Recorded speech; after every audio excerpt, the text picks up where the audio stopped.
Oke, terima kasih teman-teman. Kita mulai lagi perkuliahan kita di Sains Pembelajaran Daring kesempatan kali ini. Pertama, kita ingin cek ya teman-teman sekalian sudah kalau saya lihat di Learning Management System ini sebentar, sepertinya sih sudah semuanya masuk teman-teman sekalian dan saya sudah bagi grup ya untuk nanti ada tugas project yang harus dikerjakan. Kelompok A, ini coba lihat ya teman-teman sekalian. Ini masing-masing ada 4 orang.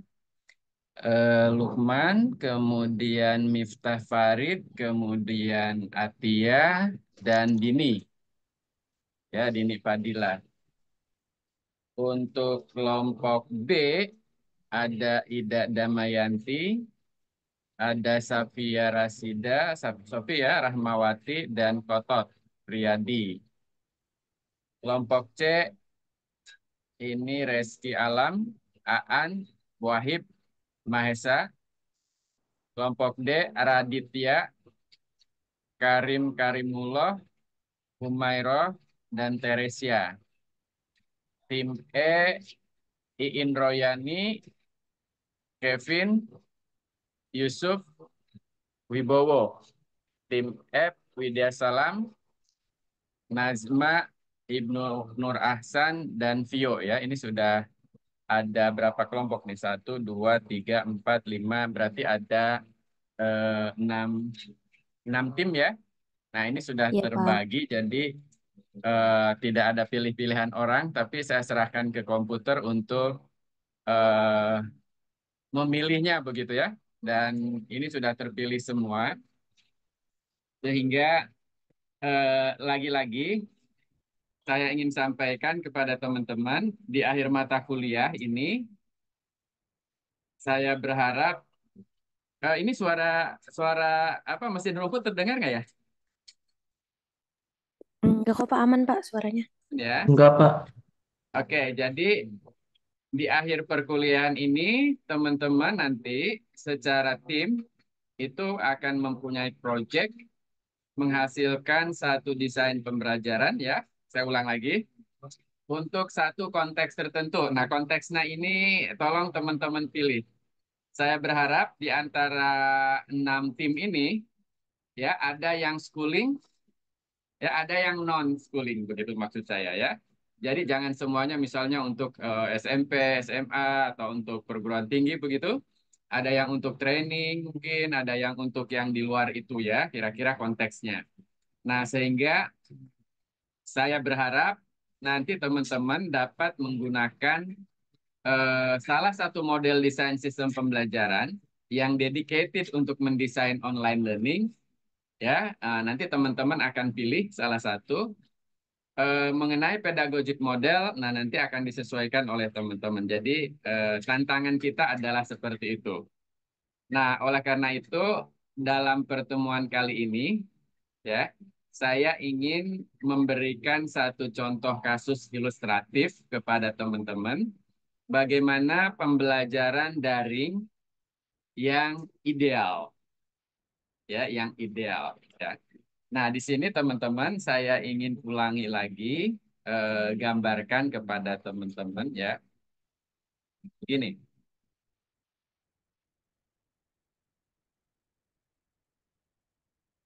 pembelajaran daring yang ideal teman-teman sekalian ya, ini begini. Di sini ada social and culture context. Nah, ya. Ini nanti apa namanya yang ingin saya minta kepada teman-teman untuk pilih ya, pilih bisa sekolah, bisa non sekolah lah kira-kira begitu ya. Ini tinggal dipilih. Nah, ketika sudah di teman-teman pilih, maka ini harus integratif antara 3 hal teman-teman sekalian ya. Yang pertama adalah pedagogic model, kemudian akan juga memberikan konsekuensi terhadap instruksional strategi ini, dan juga learning technology. Ini ya teman-teman sekalian. Jadi ini semuanya saling berkaitan, gitu kayak gini teman-teman sekalian. Bisa saja mungkin teman-teman berangkatnya dari sini, tapi juga harus integratif ke sini, integratif dengan ini sehingga nanti akan saling apa namanya, saling ber, apa ya, terpadu satu sama lain ya. Jadi ini yang kita sebut dengan integratif antara pedagogic model, instructional strategies, dan juga learning technology. Nah, sekarang ada konsep mendasar ya yang memayungi pembelajaran daring itu adalah e-learning. Jadi teman-teman sekalian pasti akan banyak mendengar istilah terminologi banyak banget teman-teman sekalian yang mengacu kepada konsep e-learning. Ya, pasti kalian dengar ada web-based learning begitu ya. Ada online learning, ada apa lagi? Pokoknya web-based education, begitu kira-kira ya. Nah, tapi semua itu mengacu kepada e-learning, ya. Bahasa sederhananya, teman-teman sekalian, e-learning itu adalah electronic technology enabled learning, which is learning, gitu ya, yang enabled by electronic technology. Nah, kalau logikanya seperti ini, teman-teman, pasti kalau saya tanya, pasti jawabnya iya nih. Ya, pertanyaannya. Kemarin kita sudah bahas setting belajar kan, ada tatap muka, ada tatap maya, ada yang mandiri offline, ya kan? Ada yang mandiri online, yang asynchronous-nya maksud saya. Ya, asynchronous online, asynchronous offline, synchronous online, which is itu adalah face to face, kemudian synchronous daring, which is itu adalah virtual synchronous learning atau kita sebut dengan tatap maya. Betul ya? Masih ingat ya teman-teman sekalian kan? Oke. Sekarang Pak Kotot nih, tak tanya Pak Kotot. Siap. Ini orang UKI nih ditanyain mulu nih kira-kira Atma ya. Jaya, Pak, Atma Jaya. Atma Jaya, sorry, Atma Ya, Jaya ya. Oke, saya tanya. Apakah dalam pembelajaran tatap muka tidak ada e-learning? Atau ada e-learning? Atau pertanyaan, apakah dalam dalam tatap muka, e-learning ada dalam pembelajaran tatap muka? ada, Pak. Jawabnya sederhana, ada atau tidak? Ada Pak Kotot? Ada. Ada. Nah, itu ya. Betul kan? Ada ya, teman-teman Ya, sekalian. ya. Oke, sekarang kita lihat ya. Sofi ngajar bahasa Inggris. Ngajar bahasa Inggris ya. Kita bicara, kita ngajar bahasa Inggris SD ya, kira-kira gitu. SD ada bahasa Inggris nggak ya? SMP kali ya? Ada kali ya? Pura-puranya Nggak ada, ada kalau nggak ada sekarang. SMP Sekarang. lah. SMP lah kalau nggak ada ya. Oke. Kita bicara Sofi, ini ngajar SD. Ya, mungkin kayak gini lah kelasnya gitu. Mungkin, saya nggak tahu. Nah, ini Sofi ini. Nah, gitu kira-kira gitu. Ini di ruangan kelas kan, teman-teman sekalian? Di ruangan kelas. Oke. Pada zaman bahula, ya, pada zaman bahula, saya misalnya belajar bahasa Inggris itu yang paling common itu kan guru melakukannya repeat after me, betul nggak? Tapi kayaknya Valerian mah nggak pernah ngalamin yang kayak gitu ya, repeat after me itu. Yang agak tua-tuaan siapa ya? Ini Pak Karimullah udah sepuh nggak ya? Ini yang kayak Sepuh, gitu, Pak. Pak. Pak Kotot mah kayaknya wajahnya doang, tapi umurnya masih muda sih sebenarnya ya. Oke. Pernah ngalamin gitu ya? Repeat, Ya, ya. repeat after me ya. Iya, iya. Repeat Ya. after me itu kan kita diberikan buku tuh ya. Buku. This is a book, this is a chair. Itu paling bosenin lah pokoknya mah kayak gitu ya. Teman-teman sekalian ya kan? Oke. Itu pembelajaran konvensional. Tidak menggunakan electronic technology. Let's say lah itu tahun 2000-an. 2000 udah nggak ada CD ya. Yang masih ada CD itu tahun 90-an lah ya gitu kira-kira ya. 2000 masih ada ya di beberapa tempat. Oke. Tahun 2000-an gitu Sophie ngajar hal yang sama, ya kan? Tapi agak naik dikit. Repeat after me-nya itu sudah merepeat after CD. CD-nya diputerin kan gitu ya. Ya kan? Kemudian diikuti oleh para siswa, ya kan? Nah, apakah itu e-learning pertanyaannya? Kan e-learning karena menggunakan elektronik teknologi. Betul enggak? Betul ya? Oke. Sekarang juga misalnya Sofi di tahun 2020 sekarang ya, 2025 lah, atau 2024. Masuk dalam kelas, teman-teman sekalian ya. Masuk dalam kelas, kelasnya kayak gini, teman-teman. Ya, masuk dalam kelas, kelasnya kayak gini. Ini udah ada smartboard, apa ya? eh, Smartboard. Berarti kan ada akses internet di sekolah, ya kan? Kemudian di sini ada ini. Katakanlah Sofi menggunakan satu tool, learning tools, yang paling gampang itu adalah misalnya Google Translate. Google Translate, Sofi ini mikir nih, Google Translate kan bisa digunakan untuk apa mengajarkan speaking, ya terutama pronunciation, ya kan? Coba kita lihat ya, misal ya teman-teman sekalian. Kita buka Translate Google. English Indonesia. Kayak gini. Oke. Bukan yang ini. Sofi kan guru bahasa Inggris, tapi bukan native. Nah, ingin membelajarkan kepada siswanya tentang bagaimana mengucapkan sesuatu. Oke, misalnya yang agak berat-berat, pineapple. Ya kan? Nah, gitu kan kira gitu ya. Sorry. Diulang dulu sebentar. Saya ini kan dulu. Soundnya belum kedengeran kalian. Ya, saya ulang ya. Misalnya ya. Nah, Pineapple, oke. pineapple, pineapple. Oke. Kita lihat. Kasus pertama menggunakan indigenous technology. Teknologi yang ada saat itu adalah buku. Ya. Kasus kedua menggunakan electronic technology. Dalam hal ini adalah compact disk yang ditaruh di standalone computer misalnya, ditaruh di kelas kan gitu ya. Semuanya bisa dengar. Ya, kasus yang ketiga ini sudah agak modern, dia sudah web based, iya kan? Sudah berbasis web, ya kan? Sudah ditayangkan di depan kelas, ditayangkannya sudah di smartboard pula ya, tidak pakai LCD, kemudian ditembak proyektor, kemudian ke layar. Sekarang mungkin ada agak lebih sedikit pakai LED. Kita kembali kepada syarat tadi, ya.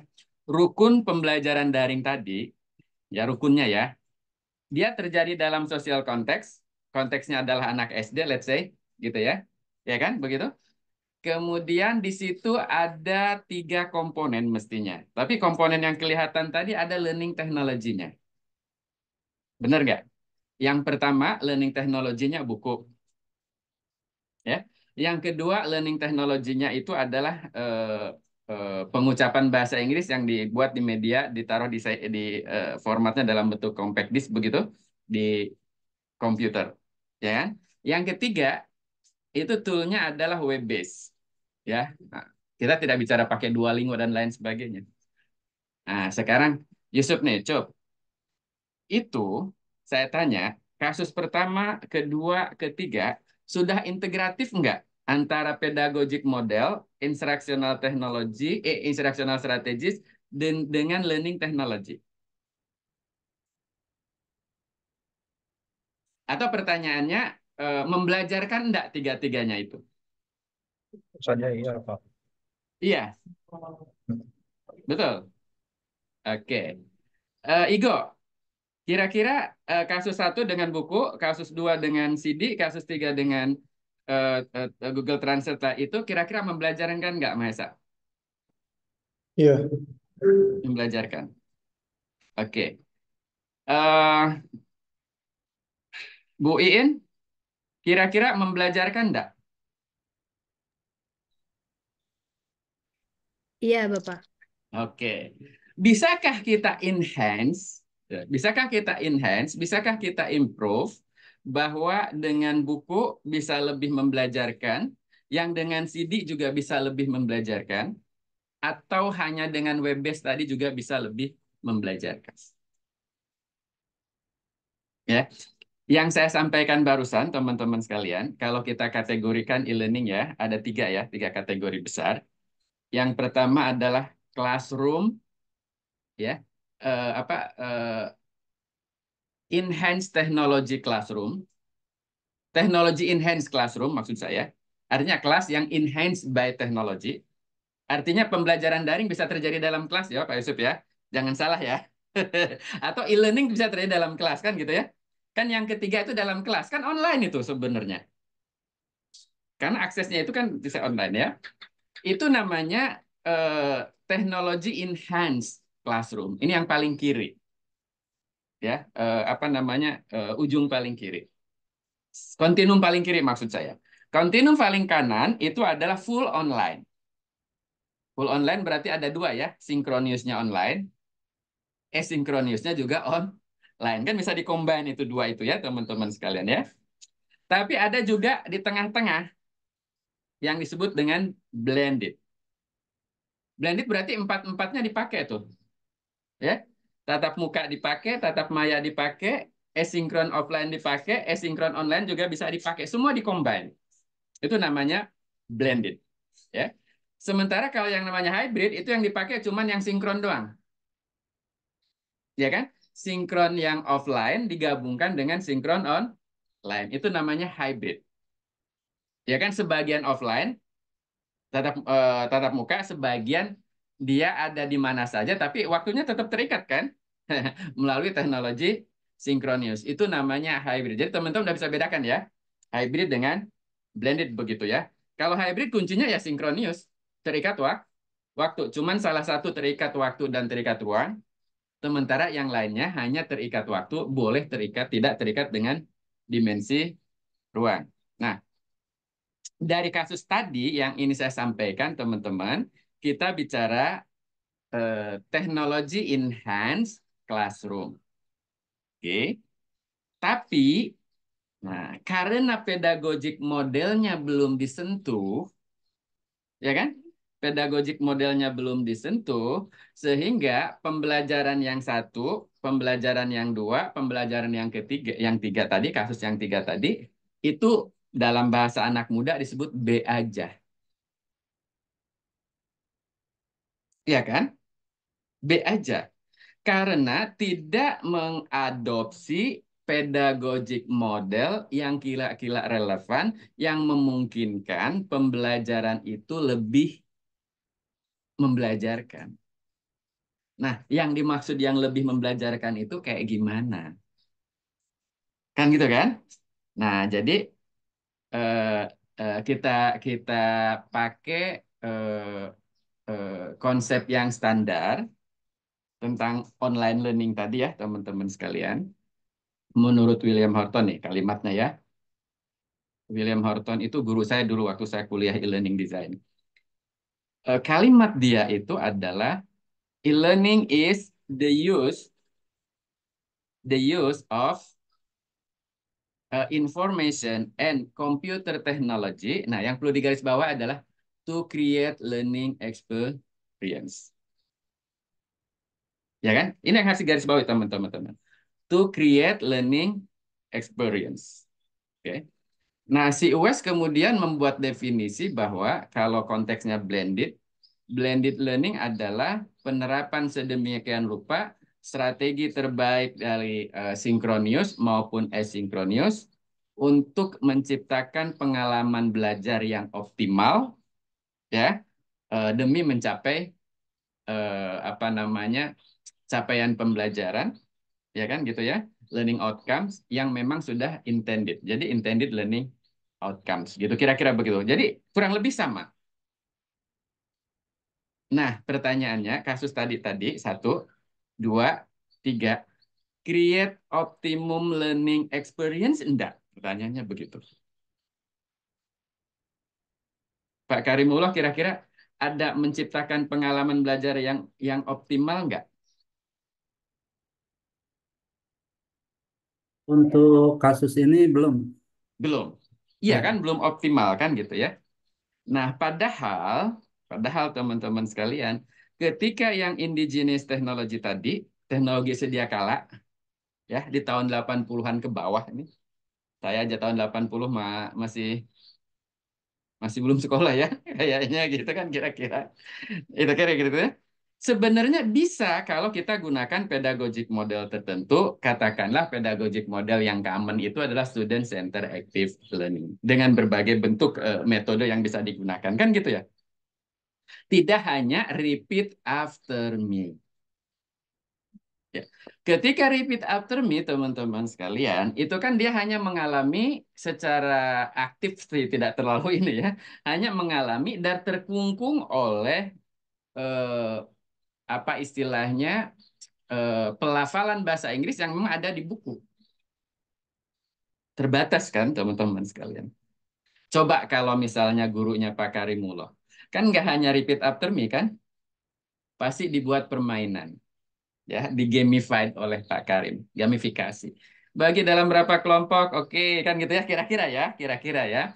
Kemudian setiap kelompok nanti akan beradu pronunciation, ya kan? Nanti kelompok satu akan milih kata apa gitu kan, yang kira-kira oleh kelompok lain dianggap sulit. Nah, itu kan kalau sekarang sih itu namanya merdeka belajar ya. Pembelajaran yang merdeka belajar kira-kira begitu. Betul enggak? Iya kan? Nah, oleh karena itu teman-teman sekalian, saya ingin menyampaikan poin di sini bahwa ketika kita bicara e-learning bagi instructional designer kayak kita, itu jangan lupa bahwa pengantennya itu adalah learning. Learning occurrence. Jadi bukan I-nya ya teman-teman sekalian. Lagi-lagi bukan I-nya, tapi yang jadi penganten utamanya kita adalah learning. Ya. Eh, saya menggagas pada, saya membuat ini segala macam, membuat apa namanya pertukaran mahasiswa atau permata sekarang yang dipakai kalian kenal gitu ya. Waktu saya masih dikti dulu dan sebagainya. Itu pembelajaran daring yang mereka buat, itu mereka lebih mengedepankan lupa learningnya. Ya Pak Karim. Misalnya ya, ada satu topik bla gitu, kayak saya yang di topik di e-learning yang kita ini. Ada aja itu materinya, saya sampaikan, udah selesai di situ. Berarti kan itu baru repository konten kan? Learningnya terjadi apa enggak? Ya kita nggak tahu. Ya kan It's benar like ya? just using technology. Iya, it's just using technology. Jadi itu ya teman-teman sekalian. Nah, betul Pak Kotot. Jadi kalau yang seperti itu dalam konteks TP itu ada dua istilah teman-teman ya. Eh, Technology in education versus technology for education. Ya. Kita bicara technology for education, bukan technology in education. Oke? Ya kan? Nah, buku dipakai hanya untuk repeat after me itu tends to technology in education, bukan technology for education. Betul? Kira-kira gitu ya. Tapi kalau Pak Karimullah dibuat satu game, satu kelompok ini mungkin sebagian ngambil dari buku dengan yang ada di sana, itulah namanya technology for education. It is the through of educational technology. Sejatinya teknologi pendidikan kayak gitu maksud saya. Iya kan? Oke, itu bagus kan kira-kira ya. Atau mungkin ada metode lain yang masih tergolong student center aktif yang kita terapkan. Nah, berarti kalau Pak Karimullah misalnya akan dibuat gamifikasi bagi kelompok dan lain sebagainya, maka instructional strategi kan dibuat oleh Pak Karim kan? Nah, learning teknologinya itu buku atau yang ada di sekitar siswa apa gitu dan lain sebagainya dibuat itu akan secara kreatif siswa-siswi akan memilih kalau itu dibuat gamified kan gitu ya. Mungkin dia akan milih ambil batu ya atau ambil benda yang dia anggap kelompok lain itu akan susah melakukan pronunciation karena dibuat semacam kompetisi. Sehingga di situ mendidik mahasiswa untuk lebih kreatif, juga tidak membatasi batasan yang akan dipronounce oleh mahasiswa, tidak hanya sekedar table, chair, blackboard, terus apa lagi tuh ya? Dulu-dulu kan kayak gitu ya. Nah, tapi ada yang di lingkungan itu. Oke. Sekarang kalau misalnya yang Sofi tadi menggunakan apa namanya? Menggunakan ini tadi ya, teman-teman sekalian. Bisa nggak gamifikasi seperti apa? Seperti Pak Karimullah. Mungkin nanti akan dinaikkan bahwa dia akan membuat dua kalimat. Ya kan? Nah, orang lain akan bergantian. Misalnya ada mahasiswa membuat indigenous technology. Kan indigenous itu kan susah juga untuk apa namanya melafalkannya ya. Nah, siapa tahu mungkin mereka supaya dapat poin dia bikin kalimat bikin satu frase yang cukup sulit agar bisa disebutkan oleh yang lain. Nah, setelah itu dibuktikan seperti ini. Indigenous technology. Indigenous technology. Saya sendiri masih salah Indigenous ngucapinnya tadi. technology. Ternyata indigenous technology. Saya sendiri tadi bilangnya indigenous kan gitu, padahal nggak genius di situ. Tapi indigenous technology. Kan gitu ya. Nah, itu akan menarik teman-teman sekalian. Nah, inilah esensi daripada e-learning design. Mungkin Pak Yusuf punya cara lain, bukan kayak tadi. Tapi intinya sejauh kita membuat, ya kan? Sejauh kita mengadop atau menerapkan satu pedagogic model untuk membelajarkan tertentu, maka konsekuensinya instructional strateginya kita buatkan gitu ya. Nah, sehingga antara learning technology tadi hanya web-based tool yang itu adalah Google Translate, kan begitu?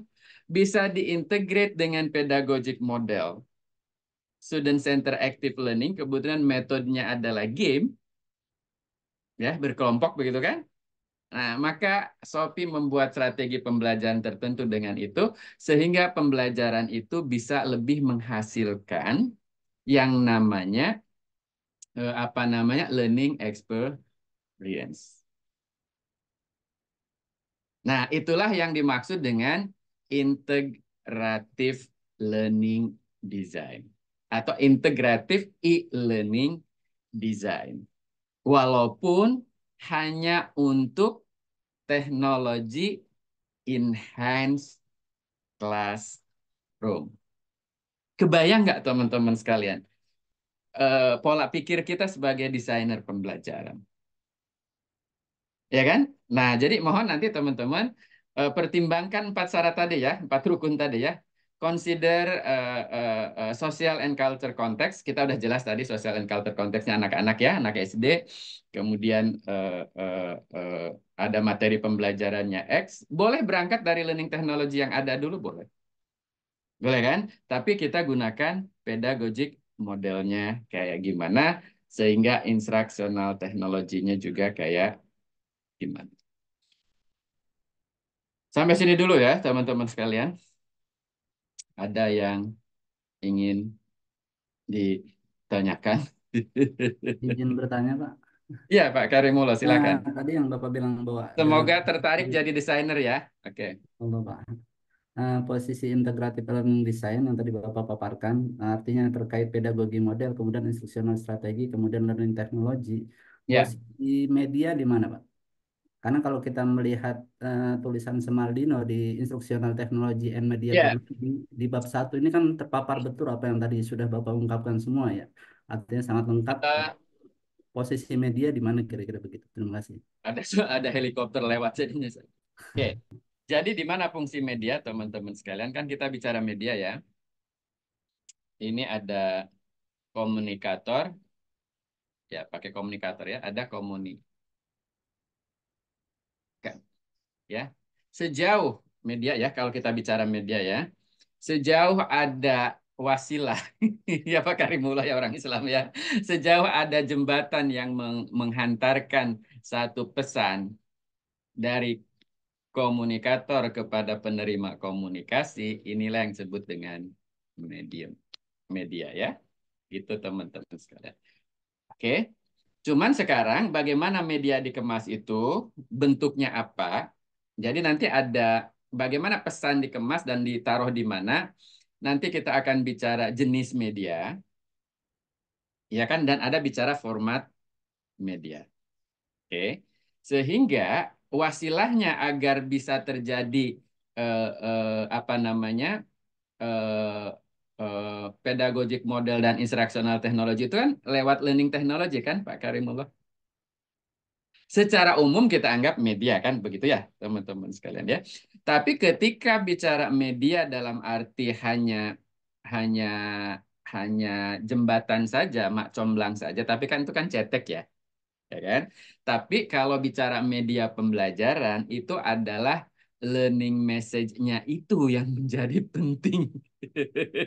Iya toh? Nah, kita kan beda kan? Ini masuk kalau Sofi dulu belajar media komunikasi ya di semester 1 ya. Tapi kalau teman-teman yang baru mualaf mungkin belum belajar itu ya. Iya kan? Konsep dasar media maksud saya, media komunikasi. Kan ini nggak belajar kan Pak Karimullah kan S1-nya Pak. S1-nya Usuluddin. Ya? S1-nya Usuluddin. Oh, Usuludin, coba bayangkan. Usuludin. Wah, itu bisa pindah agama. Iya kan? Ya, gitu ya. Iya kan? Nah, tapi saya jelaskan ya teman-teman sekalian. Jadi konsep media secara umum seperti itu ya.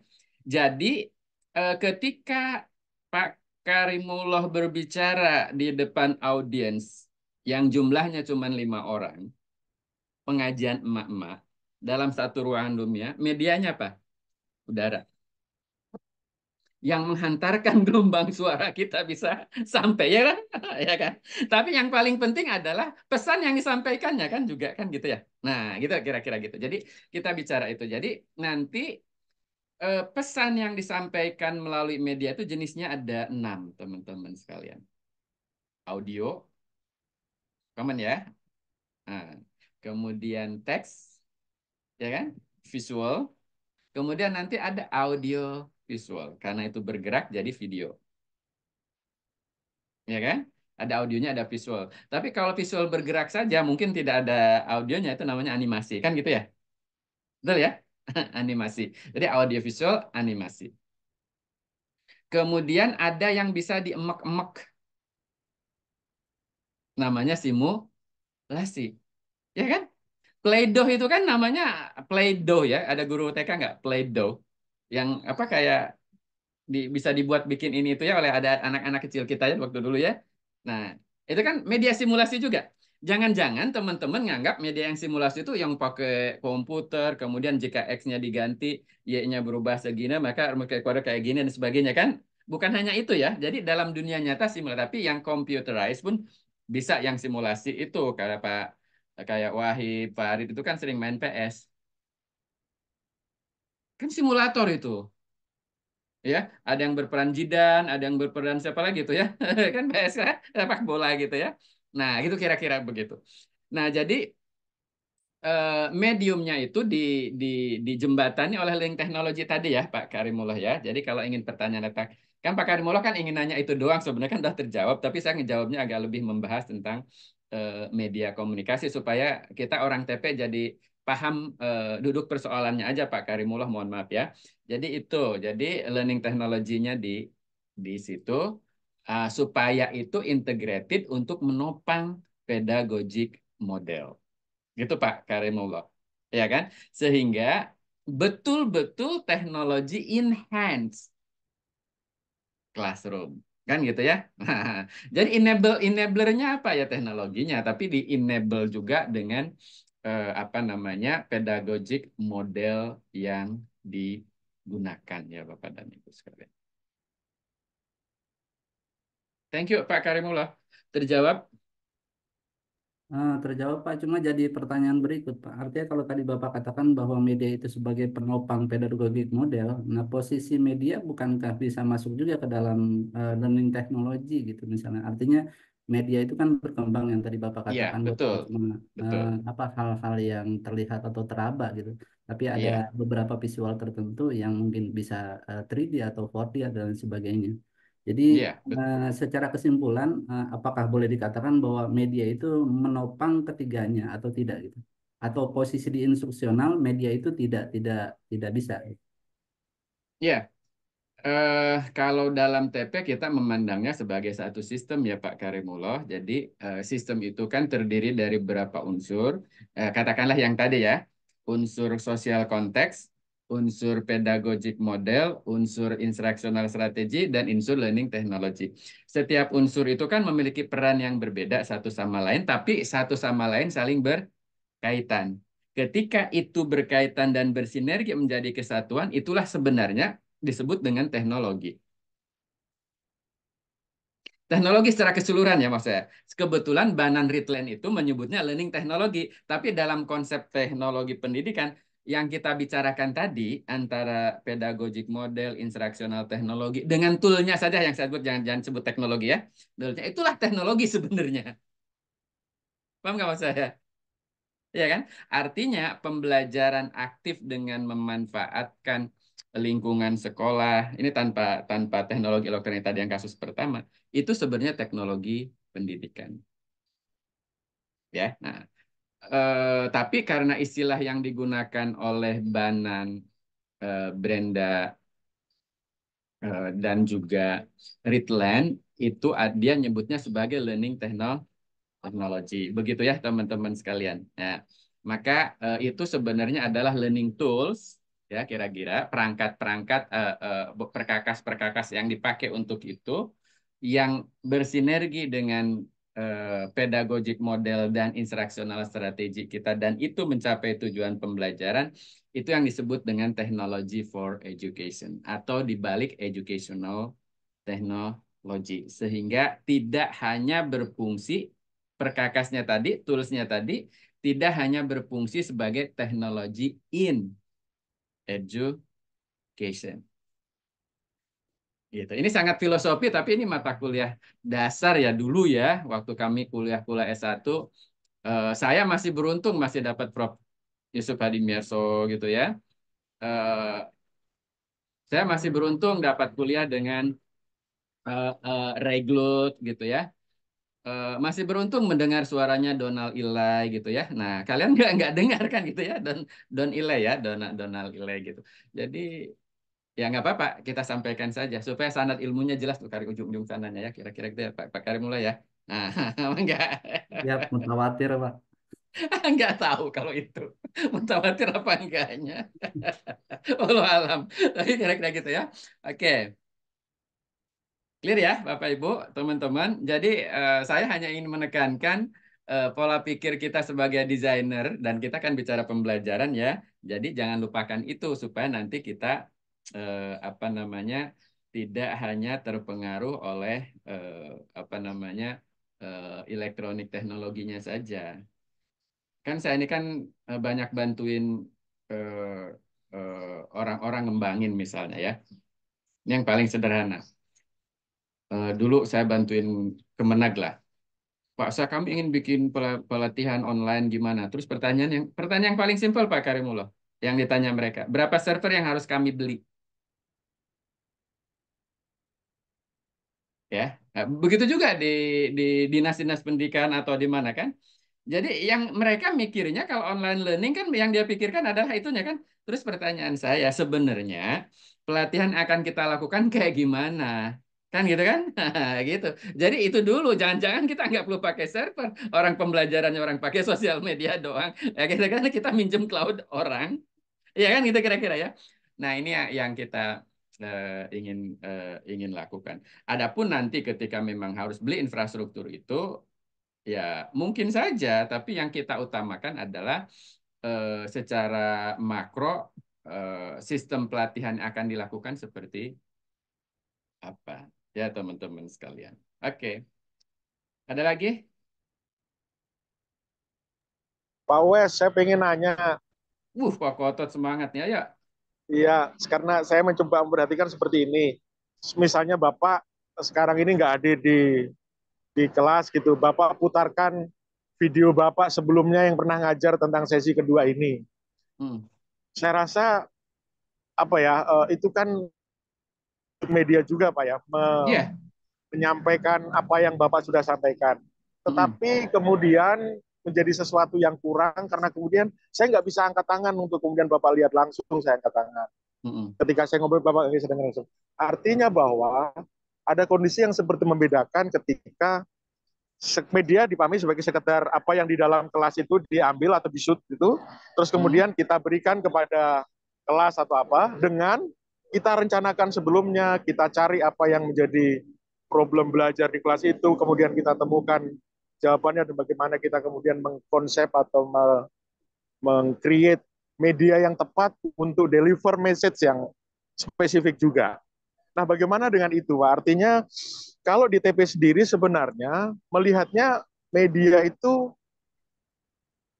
apa ya istilahnya bergantung pada kondisinya atau strict pada satu kondisi di mana enggak tetap harus ada temukan dulu sesuatu yang bermasalah pada kelas itu atau learning apa ya problem pada anak atau kelas dan bagaimana kemudian dia create itu, Pak? Ya, eh, sebenarnya sih ada, tapi intinya begini ya.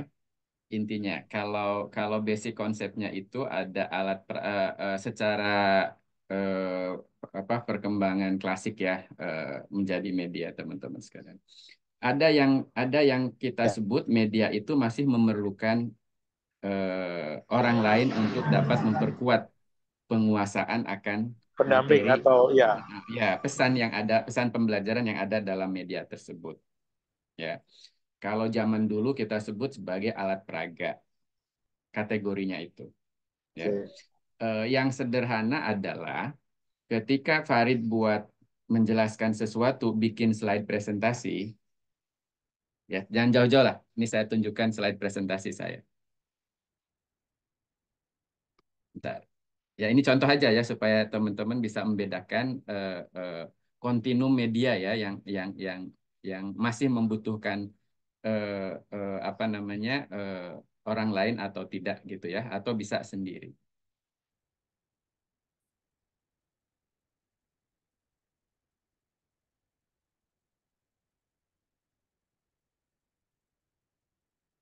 Udah ya teman-teman sekalian. Ini saya ada eh, media ya yang fungsinya saya gunakan to present untuk menyajikan materi. Contoh ya, misal begini. Misal begini. Misal begini. Misal begini. Misal begini. Ya. Misal begini. Misal begini. Oke. Itu ya Pak Kotet ya. Iya, Kira Pak. Ya. dia ini media. Karena pesan pembelajaran disampaikan di situ. Tapi kontinumnya ini masih memerlukan saya atau enggak? Kalau saya berikan ke Yusuf sekarang, kira-kira ngerti nggak Yusuf? Ya? Belum lah, Pak. Belum ya. Tapi bisa disebut sebagai media nggak? Bisa ketika Iya. saya sajikan itu kan gitu ya. Oke. Jadi memang Apalagi kalau ketika tadi itu memilih learning materials atau bahan ajar, memang kita ada peruntukannya gitu. Ini untuk gimana nih? Tapi kalau saya buat dalam tulisan tadi itu, jadi satu buku lah ya, mungkin 10 page juga bukunya, yang menggambarkan secara utuh gitu buku itu di situ, ya. Itu media nggak Pak Kotot? Media, ya. Tapi iya, Pak, betul sekali. memungkinkan Pak Kotot nggak perlu penjelasan saya lagi, memungkinkan. Adapun nanti nggak ngerti banget, ya bisa Ya, jadi, ya bisa jadi. Itu media juga nggak? ya, betul. Betul. Media. Media Tapi juga. media itu lebih diperuntukkan untuk bisa dipelajari secara mandiri oleh Pak Kotot. Ya. Oke. Ya, media juga ya. Ya. Oke, sekarang saya ingin membuat media itu lebih bisa dipelajari secara mandiri, ya, belajar mandiri, maka saya lengkapi lagi dengan latihan, dengan tugas supaya bisa diinikan lagi, atau saya kasih ruang question and answer misalnya. Ya sehingga terjadi sehingga kontinumnya bisa lebih mandiri lagi kan gitu ya teman-teman sekalian ya. Oke. Bisa nggak saya kemas dalam bentuk video dipresentasikan? Bisa. Jadi medianya berubah dari visual jadi audio visual ya Pak Kotot ya. Tadi yang tadi tuh saya ubah jadi audio visual dalam bentuk video. Bisa kan? Sehingga dia lebih bisa dipelajari sendiri tanpa kehadiran saya. Terus audiovisual tadi itu akan lebih baik lagi kalau ada sesi tanya jawabnya juga diedit ya tentu saja, diinsert di situ sehingga orang lain juga bisa dan hebatnya media itu memungkinkan orang-orang itu mempelajarinya secara asinkronus. Loh, kalau saya buat sekarang, Pak Yusuf tontonnya besok. Pak Karimullah mah mungkin besoknya lagi. Gitu ya. Pak Kotot kalau inget tonton, kalau enggak ya enggak kan itu kira-kira gitu ya. Itu namanya asinkron kan gitu ya. Tapi kita butuh itu media yang bisa dipakai untuk asinkron maupun ketika sinkron. Nah, ketika sinkronius Bapak dan Ibu sekalian, media yang saya pakai karena ilmunya udah ada di tasir kepala saya, whiteboard kayak gini juga ya, whiteboard kayak gini juga cukup dong. Cukup nggak kira-kira? Cukup ya? Cukup kan? Tapi kalau whiteboard yang oret-oret kayak gitu tadi ya, saya capture terus kasih ke Karimullah itu muntah nggak kira-kira? Muntah dia kan gitu ya kira-kira. Nggak ngerti ini apa. Jadi dokter nggak lulus, tulisan jelek kayak gitu kan kira-kira gitu. Nah, jadi Target seperti audience. itu. Betul. Nah, cuman saya ingin sampaikan pekerjaan kita ya memikirkan ya. Kalau Pak Kotot kan bikin bikin slide presentasi tadi ya. Ya. Kemudian memikirkan jenis huruf, redaksi yang harus dibuat kayak gimana, posisi di mana, visualnya apa. Itu juga pekerjaan instructional designer loh teman-teman sekalian. Ya. Kenapa slide presentasi saya bagus-bagus? Kalau jelek gue tonjok loh ya. Kenapa kenapa slide presentasi saya bagus-bagus? Kalau nanti ya saya harus presentasi gitu maksud saya. Ya karena saya desainer pembelajaran. Saya pikirkan, ya misal gini teman-teman sekalian ya. Misal gini ya. Kalau ini narsis ya, contoh ya. Kenapa saya buat ini ditonjolkan teman-teman? Kenapa hurufnya ini cuman segini? Ya, kenapa ini lebih besar bahkan lebih besar hampir hampir mirip dengan ini? Eye catching. Ya, itu ada ilmu komunikasi visual yang harus dipikirkan seorang desainer. Jadi saya ketika buat satu slide itu berpikir seperti desainer pembelajaran kan teman-teman ya? Yusuf ya? Pak Yusuf ya? Iya, gitu ya. Jadi di situ ada prinsip kontras ya Bapak Ibu sekalian. Kontras, ya kan? Untuk ya focus of interest ya Pak Koto tadi bilang eye catching dan lain sebagainya. Tapi yang mana yang harus eye catching kan?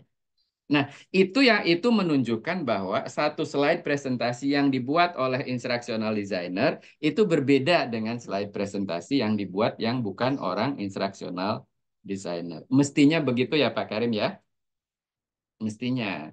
Karena saya pernah, sorry ya, sorry saya tunjukkan di sini. Itu ada mahasiswa S2 ya ujian ya. Ujian tesis loh ya. Ini cerita aja nih. Ini almarhum Profesor Hadi Miarso pengujinya. Saya sebetulnya ada juga di situ. Ya Allah. Itu orang pingsan loh, tau nggak? Jadi begini ceritanya. Ini bercanda aja. Assalamualaikum warahmatullahi wabarakatuh. Terima kasih para Dewan Penguji, Ketua Penguji, dan semua. Saya perkenankan saya menyampaikan tesis saya berjudul bla bla bla. Masuk background. Ya. Dua paragraf dari tesisnya dia background, dia copy and paste di slide presentasinya. Ya, itu di tahun 2009 apa 2000 ya udah ya sebelum Prof Yusuf Hadi meninggal lah itu ya gitu kira-kira gitu. Nah, apa yang terjadi? Penguji langsung berdiri, ya. Mohon izin Pak Ketua Penguji, mahasiswa ini tidak lulus. Nah, gimana nggak pingsan itu? Ya. Kalau mahasiswanya adalah program S2 linguistik atau program S2 pendas atau apa, mungkin ya boleh lulus lah. Tapi ini teknologi pendidikan, bro. Masa bikin slide presentasi itu adalah power paragraf, ya kan? Nah, makanya kadang-kadang ketika seminar kayak gini atau ketika web conference begini, saya kadang-kadang nggak pakai slide presentasi, Bapak Ibu sekalian. Karena saya ingat siapa eh, komentator yang terkenal sekarang dari UI siapa? Rocky Gerung ya, Rocky Gerung. Kalau orang pakai slide presentasi itu nggak punya power dan nggak punya poin.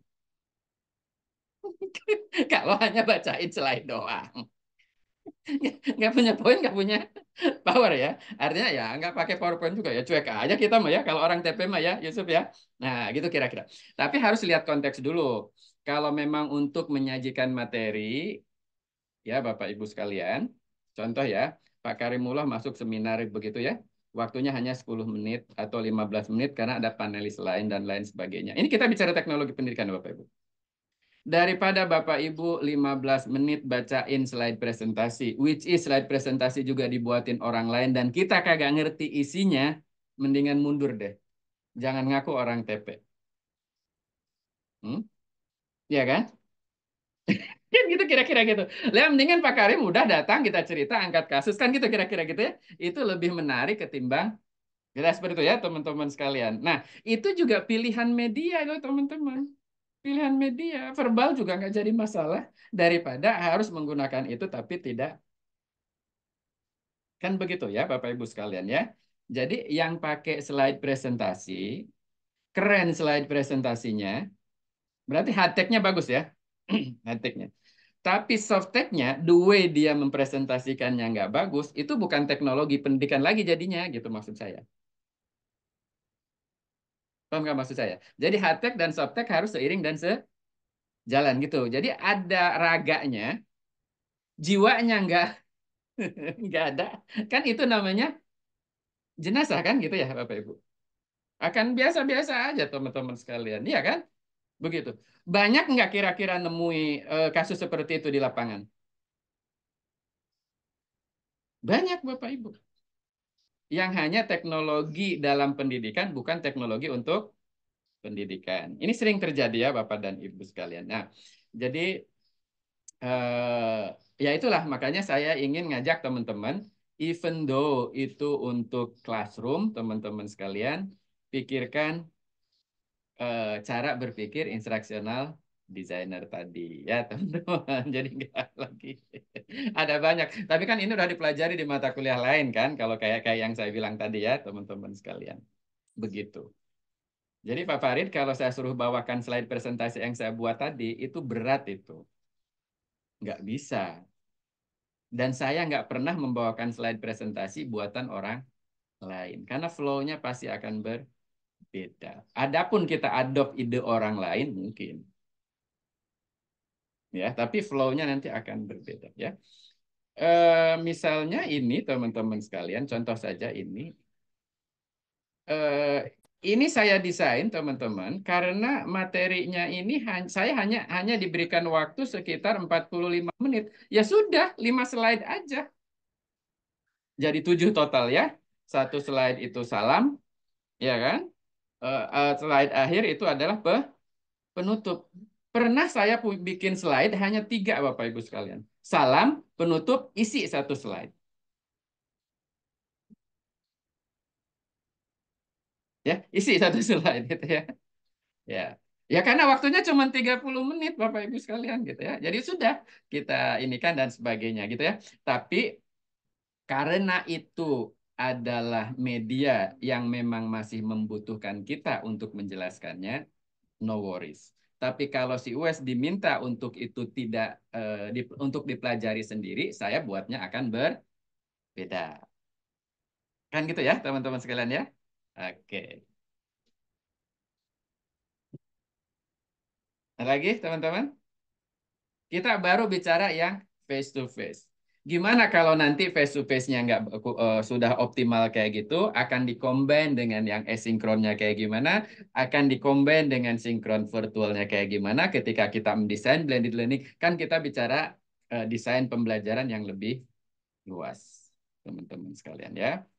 Kalau begitu, teman-teman sekalian, nanti akan ada assignment bagaimana mendesain pembelajaran yang skalanya mikro, bikin konten yang membelajarkan. Konten doang ya, media maksud saya. Konten doang ya. Apakah video, apakah infografis, apakah slide presentasi, itu juga desainer pembelajaran loh teman-teman sekalian. Ya kan? Nah, tapi saya anggap itu sudah dipelajari di mata kuliah media pembelajaran. Sudah ya? Mata kuliah itu, Sofi, Pak Cecep mata kuliah. Digabung, Pak. Hah? Iya, pengembangan media dan sumber belajar, Pak, di semester ini. Lagi berjalan, Oke, Pak. lagi kan? Oke, berarti Iya. nggak usah desain di mata kuliah ini ya. Tapi ketika teman-teman bikin media audio, bikin media visual, bikin media audio visual, nah itu tetap sama dipertimbangkan. Jadi ilmu yang kita bicarakan ini sama. Kalau gitu, ini challenge untuk next week, teman-teman sekalian. Challenge ya, saya challenge nih teman-teman. Untuk mengintegrate learning tools, supaya nggak terkooptasi istilah learning technology dan learning tools saja kita sebutnya ya teman-teman sekalian. Learning tools, misalnya Quizzes, misalnya Kahoot, eh, Smartboard, atau apa begitu. Nah, teman-teman pilih satu topik, topik apa gitu, misalnya terserah. Bagaimana Anda menerapkan satu atau lebih metode pembelajaran, which is itu adalah mengadop ke pedagogic model tertentu, misalnya metode cooperative learning itu macam-macam kan begitu ya, atau kolaboratif gitu ya, kira-kira begitu, atau inquiry based learning kan metodenya bisa macam-macam. Nah, gitu. Itu terintegratif antara learning tools tadi dengan pedagogic model dan instructional teknologi untuk capai pembelajaran itu. Nah, kalian jelaskan saja begitu. Nanti bentuknya akan seperti ini dan lain sebagainya. Gimana kalau saya challenge satu satu minggu ya menghasilkan itu dipaparkan dalam bentuk video, digambarkannya dalam bentuk video oleh Anda. Nah, gitu. Nanti kita lihat nih, kira-kira membelajarkan atau tidak. Saya bisa jamin teman-teman sekalian, walaupun topiknya sama, konteks sosialnya sama antara Farid dengan Yusuf, ya, nanti desain pembelajarannya pasti beda. Terus pertanyaannya, apakah kalau beda salah? Enggak, ya kan? Yang paling penting beda cara, tapi capaian nyampe pembelajaran enggak kan itu aja yang paling penting kan gitu. Kan Yusuf ke Jakarta bisa naik kereta, Farid bisa naik pesawat kan gitu. Bedanya Farid bangkrut, Yusuf masih bisa punya uang jajan. Tapi nyampe nggak ke Jakarta? Nyampe kan? Gitu kan? Nah, kira-kira begitu. Saya challenge ya, Sofi ya. Challenge ya. Ah, kita challenge berarti nanti apa namanya? Yang kita bahas sekarang ya supaya teman-teman bisa ini. Berarti nanti teman-teman sekalian pas di Oke, berarti minggu depan itu kita belum masuk ke teman-teman sambil mempelajari, sorry, sambil mempelajari eh, topik satu ini e-learning and how do instructional designer work. Di sini saya akan tambahkan satu assignment ya, individual assignment. Ini hanya challenge untuk classroom saja, teknologi enhanced classroom yang sudah e-learning tentu saja ada learning tools yang elektronik atau web based yang dipakai begitu, yang digunakan di dalam kelas seperti apa. Jelaskan tapi dalam bentuk video medianya, menjelaskan ke sayanya dalam bentuk video ya. Nah, berarti kan ini sudah memadukan mata kuliah ini dengan mata kuliah Pak Cecep. Ya kan? Nah, gitu. Jadi kalau project itu harus harus terpadu kan gitu kira-kira begitu ya teman-teman sekalian. Ini challenge supaya mengasah kita untuk bisa mendesain pembelajaran pada level yang lebih mikro ya. Ya gitu kira-kira seperti itu teman-teman sebelum nanti pada level yang lebih kompleks. Ya, nanti pada lebih kompleks. Ini masalah setuju atau tidak setuju, tapi harus setuju masalah ini nggak ada pilihan kan gitu. Makanya kalian senyum-senyum aja kan gitu ya. Nah ini nggak bisa nawar ya Pak Kotot ya. Eh, tapi saya jamin Pak Kotot kalau ini Pak Kotot lakukan, Ya, ini akan berguna untuk Bapak Ibu sekalian karena saya lihat nih semuanya ini kan semuanya bakal jadi jadi guru, jadi ustadz, jadi dosen kan gitu ya Pak Karimullah, dosen atau apa? Guru, Pak. Dai. Guru, guru. Guru. Halo, tes. Nggak kedengeran suaranya? Guru, Pak. Guru. Guru, Pak. Guru. Ya, Guru, Pak. Guru, Pak. SMP. guru Guru. kan? Oke. Iya, guru SMP. Pak Kotot kan udah ketahuan dosen ya. Farid guru kan Farid? Saya di lembaga pelatihan, Pak. Oh, sama kan pelatihan ya. Iin? Guru Bapak, Oke. Eh itu doa iftitah siapa? Oke, Khofifah. saya peneliti Pak di PR Pendidikan, Oke, BRIN. peneliti kan akan mempresentasikan hasilnya juga kan supaya orang lain yakin kan? Oke. Ya. Alam. Ya Pak, di lembaga pelatihan Pak. Oh, apa lagi kepake banget. Dini. Iya Pak, guru juga. Guru. Yusuf, Yusuf apa Yusuf? Juru kampanye. Nganggur, Pak. Hah? Menganggur, Pak. Oke, tapi nanti kalau jadi juru kampanye pasti bagus loh ya kalau belajar ini ya. Oke. Siapa lagi? Tapi semua kebanyakan ini ya. Ibnu, Ibnu apa Ibnu? Mahasiswa biasa, Pak. Oke, ordinary student lah, nggak apa-apa gitu ya. Jadi supaya jadi extraordinary ya. Nah, gitu ya. Extraordinary student. Oke. Oke, saya kira ini ya kalau nggak ada pertanyaan kita cukupkan aja jangan lama-lama. Tapi kan apa namanya daging yang kita bicarakan ya. Pak Farid, Oke. tanya boleh, Pak? Oh ya Farid, ya silakan. Aku nggak bisa nolak nama bapakku namanya Farid almarhum. Jadi harus. Alhamdulillah, terima kasih, Pak. Mohon izin, Pak Wes. Tadi kan tidak menanyakan terkait dengan tugas, Pak. Insya Allah tugasnya diselesaikan dengan baik. Ya. Tadi Pak menjelaskan terkait dengan hybrid gitu ya, Pak, dan juga blended. Cukup jelas ya Pak dan clear sebenarnya kalau hybrid itu kan dua sinkronus itu online ataupun offline. Nah, kalaupun blended itu kan menggabungkan antara sinkronus dan juga asinkronus. Gitu. Kalaupun asinkronus berarti terkait dengan self-directed learning dan juga kolaboratif ya Pak. Nah, pertanyaan Farid itu Pak, apakah blended itu Pak ketika asinkronusnya oke terlaksana gitu ya, baik keduanya, baik itu secara self-directed ataupun kolaboratif, bertemu dengan sinkronus, tetapi yang ini Pak, apa namanya online gitu Pak, itu apakah termasuk di dalam blended ataukah harus live ataupun offline gitu Pak? Mohon penjelasan Bapak. Oke.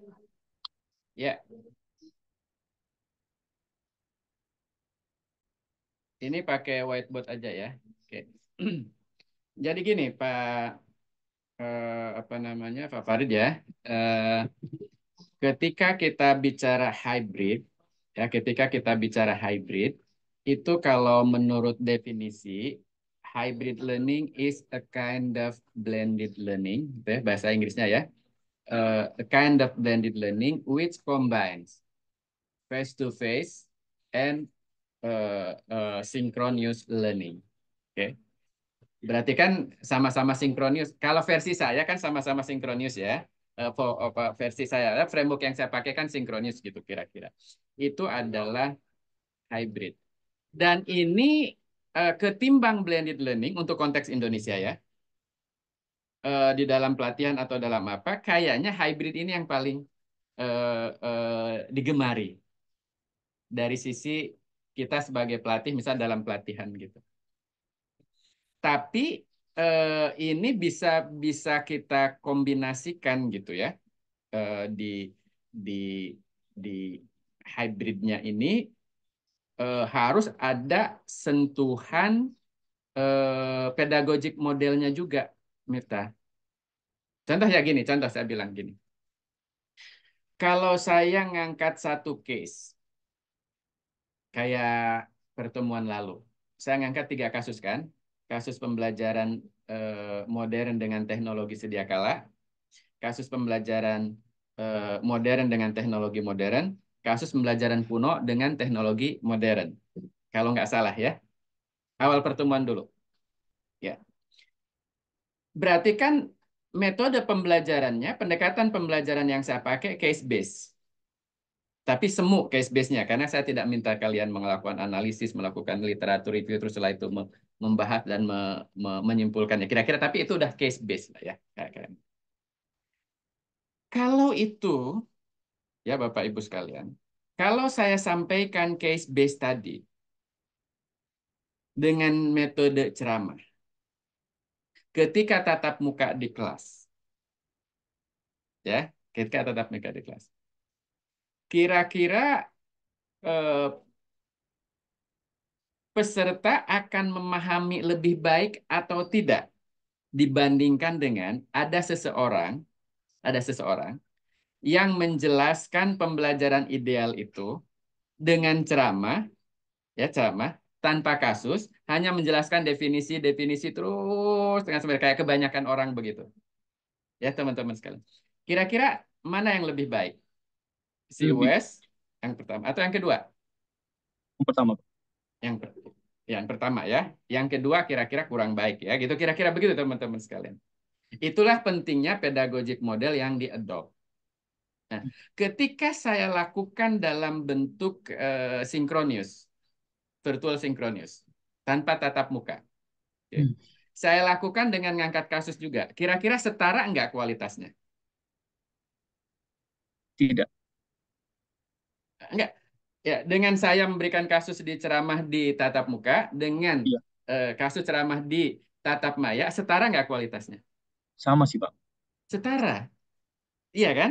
Iya. Yang mempengaruhi kan bukan tatap mukanya atau tatap mayanya kan sebenarnya, tapi pedagogic modelnya kan sebenarnya kan gitu kan? Iya. Betul enggak? Iya kan? Oke. Tapi kalau ada orang yang ditatap mukanya presentasi menyampaikan teori, kan itu kan? Kemudian ditatap maya juga presentasi menyampaikan teori, kualitasnya kan akan setara kurang bagusnya. Betul enggak? Ya kan? Nah, oleh karena itu, kalau saya lakukan itu dalam bentuk hybrid misalnya, ya, berarti kan sebagian audiens itu ikut saya di kelas, saya gunakan case tadi, kayak tadi, case base juga.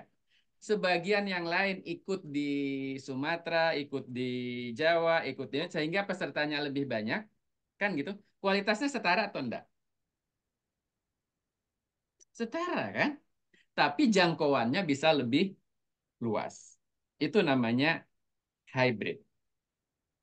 Ya kan gitu ya. Oke. Sekarang Miftah misalnya menggunakan pelatihan. Ini kita bicara hybrid dulu ya teman-teman sekalian ya. Sekarang Miftah melakukan pelatihan di 3 provinsi atau 10 provinsi sekalipun. Ya, di sini, di sini, di sini, di sini, di sini, di sini. Ini di Jakarta, teman-teman sekalian ya. Oke. Kemudian Miftah sebagai pembicara utama atau pelatih utama ada di Jakarta. Di sini ada peserta banyak, peserta banyak, peserta banyak. Kemudian di sini ada fasilitator. Oke. Kemudian di tempat lain di sini ada peserta, ada fasilitator, ada tapi tidak ada ini ya, tidak ada sama gitu ya, mengikuti. Nah, ini contoh ya teman-teman sekalian ya. Oke. Nah, ini dia ikut lewat web ya, video conference, tapi ini tetap di lokasi, ini di lokasi, ini di lokasi, ini di lokasi, ini di lokasi. Ada peserta lain yang tidak di lokasi, ikut sendiri-sendiri di sini lewat web conference. Kira-kira memungkinkan nggak,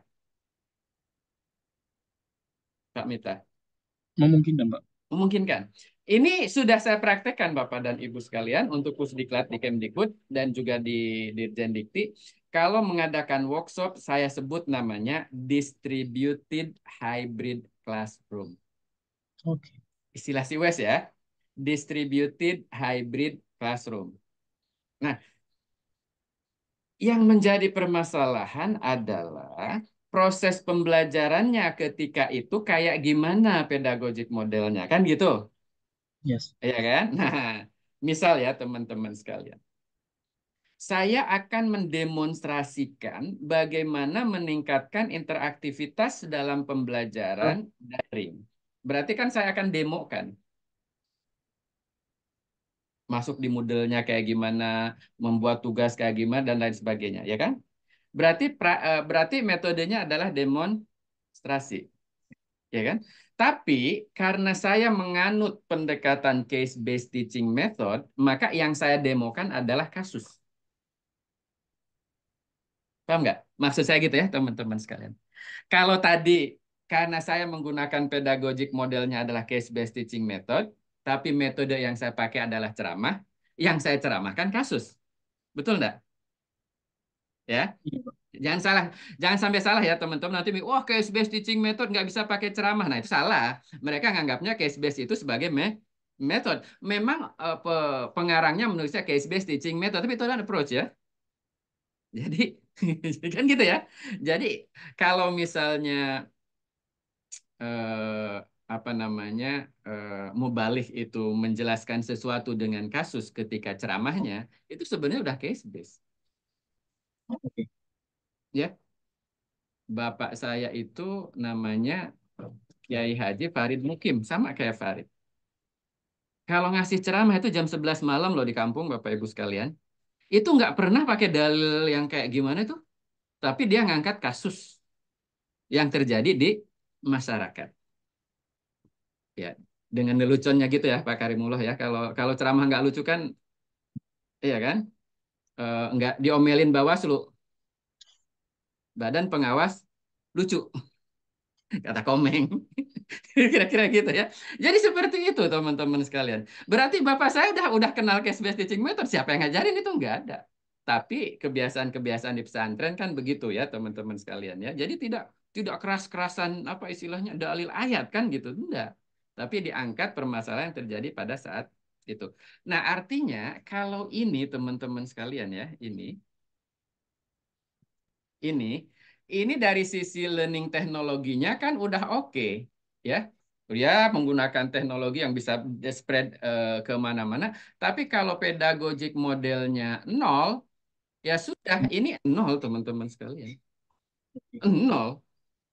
Sehingga ada narasumber lain, ya ini kasusnya, anggap aja nggak seperti itu terjadinya. Tapi bisa saja ada narasumber lain nggak punya waktu 2 jam pembelajaran di situ yang dilakukan distributed hybrid, tapi tidak menggunakan pendekatan yang pedagogik model yang pas, akhirnya ceramah tok hanya membacakan presentasi, kira-kira kualitasnya gimana? Kan beda kan? Betul Iya. nggak? Iya kan? Nah, itulah yang disebut dengan kita melakukan yang namanya hybrid. Seperti itu. Ya, seperti itu. Itu namanya. Tapi teman-teman sekalian, yang dimaksud blended sebenarnya sorry ini saya hapus. Sorry, saya hapus. Yang disebut blend boleh saja Pak Miftah dalam konteks pelatihan itu kita tidak secara pure itu kombinasi antara tatap muka sinkron dan juga sinkron. Enggak. Dalam arti luas teman-teman sekalian memblend itu ya saya ingin gambarkan. Memblend itu kalau dalam pengembangan kompetensi yang sekarang di kepelatihan itu yang ada corporate learning atau corporate university itu kan ada 10 ya kan dengan formal learning ya kan ada 20 dengan social learning atau informal learning ada yang 70 ya 70% sorry ini 70% 10% ini 70%. Ini di pekerjaan ya, di job begitu dengan berbagai pendekatan. Di sini bisa training, bisa macam-macam ya, bisa job aid, bisa macam-macam. Tapi ini sustain ke sini gitu ya. Nah, inilah disebut blended learning. Memblend sebenarnya dengan berbagai strategi yang terbaik. Saya lagi komporin ini ya, teman-teman sekalian untuk di lembaga administrasi negara Pusbangkom HSN itu ya kira-kira begitu. Kalau hanya training begitu, yang formal begitu, tidak dilanjutkan dengan social learning misalnya mentoring, coaching, kemudian ada community of practice atau apa dan lain sebagainya. Nanti di 70%-nya dia nggak dikasih pekerjaan yang setelah dilakukan itu, kira-kira dia kompetensi berkembang apa enggak di bidang itu? Kan enggak kan? Padahal yang paling berpengaruh adalah di 70%. Ya. Itu blended teman-teman sekalian. Ya, let's say misalnya ketika yang 10%-nya itu adalah coaching, sorry, yang SL social learning-nya itu adalah coaching, bisa nggak coachingnya dilakukan antara sinkronis dan asinkronis? Bisa kan? Bicara blended yang lebih gitunya kan gitu yang kan bisa juga kan gitu. Bisa juga ketika di job kita monitoring dan lain sebagainya kita kombinasikan antara sinkron dan asinkron bisa. Nah, di pelatihan yang paling terkenal kan in on in house, on the job, in house lagi. Terlepas ketika in-house dan itu kan belum bicara tentang sinkronis dan asinkronis ya. Bicara semuanya itu bicara tatap muka kan gitu ya. Eh, poin saya teman-teman sekalian, saya ingin mengajak teman-teman untuk melihat blended dalam arti yang lebih luas gitu maksud saya. Oke. Sekarang kita bicara yang lebih sempit lagi blended ya, teman-teman ya. Blended, oke. Blended. Misal contoh ya, teman-teman sekalian. Ini untuk bahan gambaran supaya terdapat referensi buat teman-teman. Ini satu kelas, teman-teman sekalian. Ya, Eh, guru, sorry, guru membagi kelas ini dalam 3 kelompok. Kelompok pertama di sini, kelompok kedua di sini, kelompok ketiga di sini. Oke. Untuk kelompok pertama, guru melakukan ceramah di sini kepada kelompok ini, tutorial ya. Kemudian kelompok kedua, dia mengerjakan LKS untuk melakukan sesuatu. Kelompok ketiga, dia belajar katakanlah drill and practice online. Di sini dia 50 menit. Nanti setelah 50 menit selesai, dia bergeser ke sini, ini 50 menit. Sini bergeser, ini 50 menit. Terus ke sini, terus sampai selesai. Ya, kita tidak bicara sinkronis, virtual sinkronis, kita bicara asinkronis. Itu blended, Mbak Miftah. Itu blended. Nah, itu salah satu contoh saja teman-teman sekalian. Itu blendednya itu menurut Staker dan Horns itu disebut sebagai kategori blended learning yang kategori rotation yang disebut dengan station rotation model. Jadi dirotasi tuh, ya kan? Jadi guru itu dikelompokkan tuh mahasiswa yang slow learner masuk kelompok 1 dulu, jadi diceramahin dulu kan gitu ya. Yang slow, yang agak lebih ini masuk sini terus nanti dia berputar semua. Gitu ya. Itu namanya station rotation model. Nanti ada lagi lab rotation model. Atau mungkin Pak Miftah bikin lagi model yang baru. Entah apalah namanya. Ya kan? Atau bisa saja saya misalnya besok ngasih materi ke Pak Miftah, pelajari, saya kasih lewat sosial media gitu, video beberapa dan sebagainya. Nanti di kelas kita akan, itu namanya flipped classroom. Itu kategori rotation juga. Ya. Atau Pak Miftah misalnya, ini kaitan dengan differentiated instruction ya. Pak Miftah melihat, oh ini ada yang kategori fast learner, ada yang kategori slow learner, ada yang kategori medium. Oke. Maka setelah pembelajaran di kelas nih, ya kan, Pak Miftah ngasih pengayaan. Untuk slow learner dikasih tutorial tambahan, dia pelajari sendiri dengan cara itu nanti balik lagi ini. Untuk yang fast learner dikasih challenge untuk yang lebih gini. Itu blended juga. Ya kan teman-teman ya? Nah, maksud saya, tolong bukalah ini kita, teman-teman, ketika kita mendesain satu pembelajaran tersebut. Nah, di mana posisi desainnya? Ketika kita mengelompokkan untuk yang mediocre, yang umum itu adalah kayak gini, untuk yang slow learner kayak gini, untuk yang fast learner kayak gini, itu sudah desain. Ya kan? Kan kita udah mikir desain. Tapi yang jadi masalah adalah seperti apa pembelajaran yang harus terjadi untuk slow learner-nya, seperti apa yang harus terjadi untuk fast learner-nya, seperti apa yang secara umum, kan harus didesain juga. Kan beda pasti. Ya kan? Nah, pasti di semua itu ada unsur learning tools, ada unsur apa namanya? Pedagogic model, ada unsur ya ya step-stepnya kan gitu ya, strateginya kan gitu kira-kira begitu. Itu kita pertimbangkan enggak? Pertimbangkan, ya kan? Atau dalam bahasa umum, sistem pembelajarannya kita pertimbangkan. Apa itu sistem pelajaran? Siapa yang belajar? Siapa yang membelajarkan? Apa yang harus dipelajari? sampai mana dia harus belajar itu kan tujuan. Apa yang harus dipelajari materi, bagaimana mengukurnya berarti itu adalah assessment, evaluasi, kan gitu ya. Iya kan? Bagaimana belajar itu terjadi, itu yang pedagogic model, strategi yang di dalamnya, kalau Pak Taka Arimullah pasti di dalamnya ada bicara tentang metode dan media termasuk alokasi waktu, kan gitu.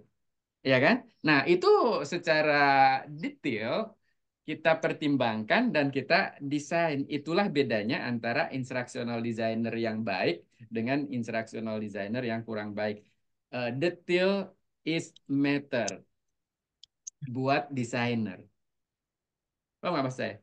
Detail itu adalah ya segala-galanya untuk seorang desainer. Ya, Yusuf itu kalau jadi fashion designer fashion, ya, eh, kancing saja detailnya harus dipikirkan. Warna, bentuk, ya kan? Posisi kan gitu ya. Detail is matter ya teman-teman sekalian. Jadi jangan sampai hanya apa ya, menyiapkan atau menganalisis hanya masalah surface-surface-nya saja, tapi detailnya. Gitu, Pak Farid. Kebayang kira-kira pertanyaannya tadi atau pertanyaan jawabannya kejauhan malah bingung ini kali ya, jangan-jangan enggak ya? Enggak Pak, ternyata tadi pertanyaan Farid malah sebenarnya terlalu sempit. Harusnya Nah, dikotakkan ke flip classroom sih Pak ya. Jadi kan ya. lebih ke flip classroom tadi. Kalaupun tadi penjelasan Bapak, terima kasih Pak sudah sangat membuka sekali dan banyak sekali masukannya tadi ternyata tidak hanya terkait dengan asinkron dan juga sinkron Pak. Mungkin tadi kalaupun pertanyaan Farid ketika mendengar penjelasan Bapak lebih ke arah flip classroom tadi Pak maksud Farid. Oke, ya, begitu ya, teman-teman sekalian.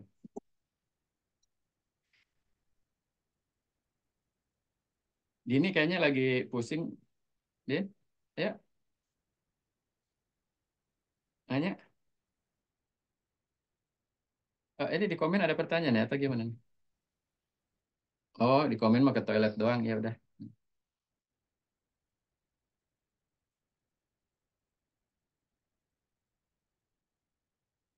Wahib, gimana Wahib? Halo? Jangan-jangan anggota KPU nih Wahib. Ibnu, gimana Ibnu? Ya Pak, sudah ternyata saya sebelum-sebelumnya itu menganggap blended learning itu ya seperti pada umumnya gitu Pak, karena mungkin pengetahuan saya terbatas gitu. Ternyata seluas itu eh, tafsiran dari blended learning. Ya, jadi sebenarnya kalau sudah bicara instructional technology, teknologi pembelajaran, kita tidak bisa nanti hanya berpikir bahwa pembelajaran itu terjadi dalam situasi, kalau dari sudut pandang ruang dan waktu ya, hanya tidak bisa hanya hanya terjadi dalam tatap muka, dalam sinkron atau asinkron kalau dilihat dari sisi ruang dan waktu. Tapi kalau dari sisi yang lain itu kan bisa di blend. Pokoknya blended itu adalah kita menggunakan strategi terbaik Oh iya ya Pak, untuk mencapai yang terbaik. dan ini Pak, saya itu kebanyakan melihat latar belakang pendahuluan tesis kakak tingkat saya. Ada yang misalnya sebelumnya menggunakan metode ceramah, sebelumnya menggunakan metode ceramah seakan-akan metode ceramah itu levelnya under di bawah dari metode pembelajaran blended atau hybrid atau flipped gitu, jadi, tapi dari penjelasan Bapak berarti semua metode itu baik ya Pak, tergantung desainnya gitu. Jadi tidak boleh apa ya menyalahkan suatu metode gitu ya Pak. Iya, enggak ada metode yang jelek. Cuman masalahnya kita kan bukan dukun, ya kan? Kalau bahasa Inggrisnya itu panacea gitu tulisannya panacea ya. Artinya eh, kita tidak menggunakan satu obat untuk menyembuhkan semua penyakit. Kan tergantung penyakitnya. Ya kan? Gitu kira-kira. Contoh gini ya, Nur contoh ya, Nur ya. Nur disuruh buat video, ya kan? Tapi videonya itu tentang cara melakukan sesuatu, langkah-langkah melakukan sesuatu.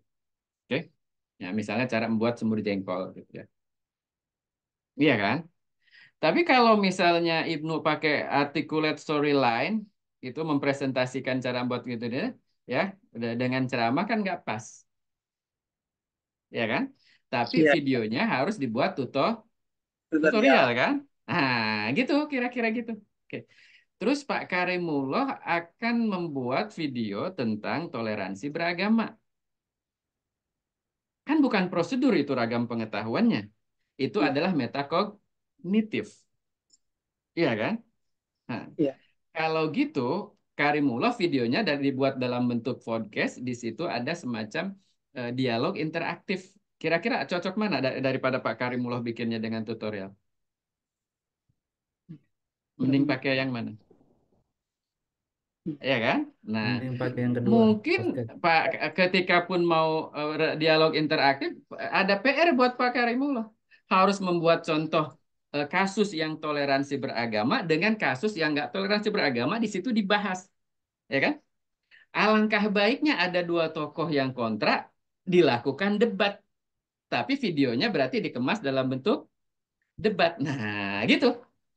Eh, Itu cara berpikir desainer pembelajaran, teman-teman sekalian. Ya kan? Nah, ada lagi contoh cara berpikir desainer pembelajaran yang dipakai oleh para YouTuber untuk hanya menggali apa namanya jumlah yang nonton ya. Ya, Pak Yusuf ya. Ya kan?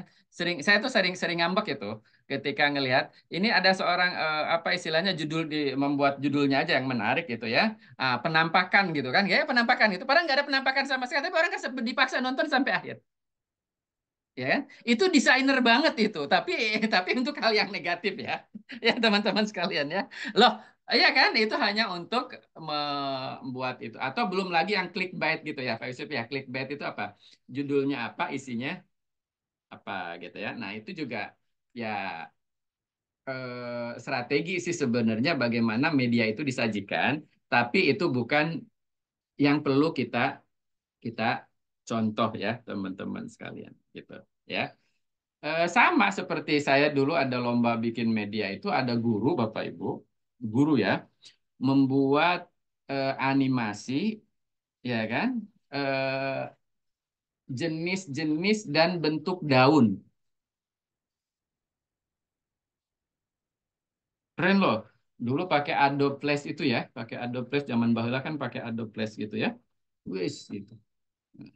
Terus saya bilang, ini biaya bikinnya gimana, cara penggunaannya gimana, utilisasinya gimana, dan lain sebagainya.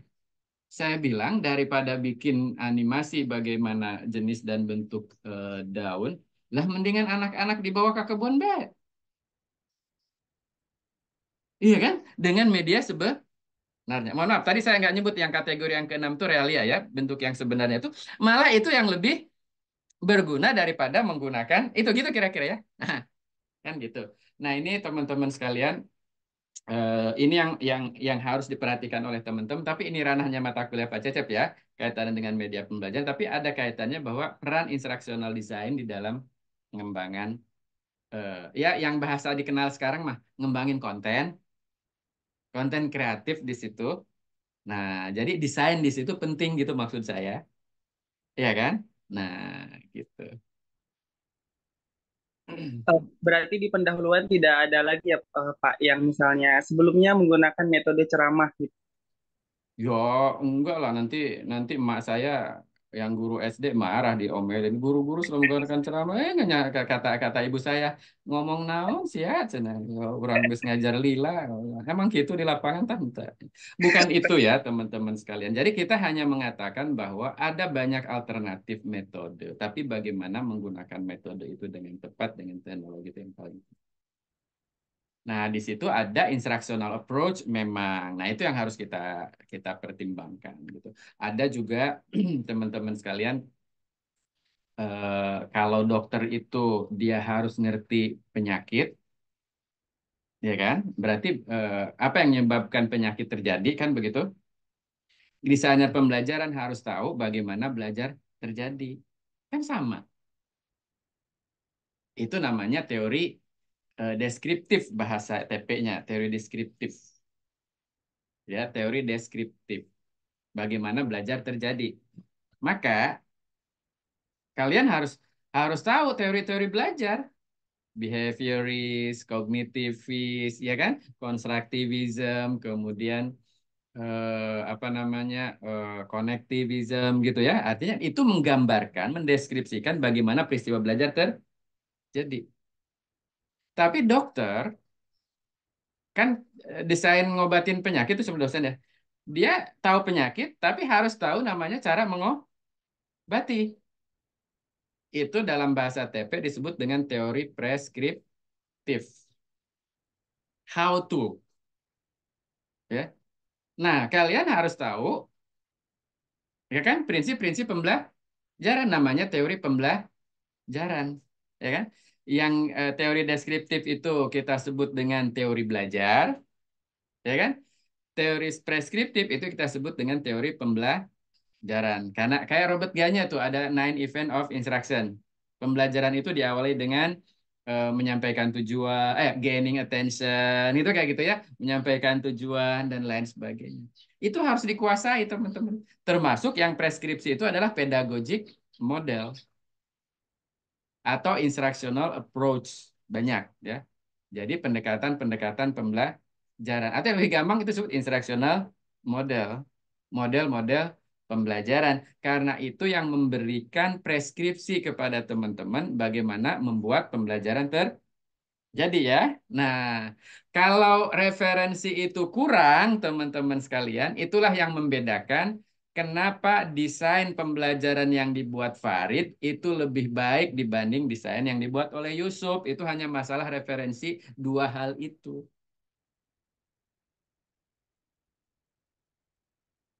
Yang bikin desainnya IKN siapa namanya? Orang Bali itu?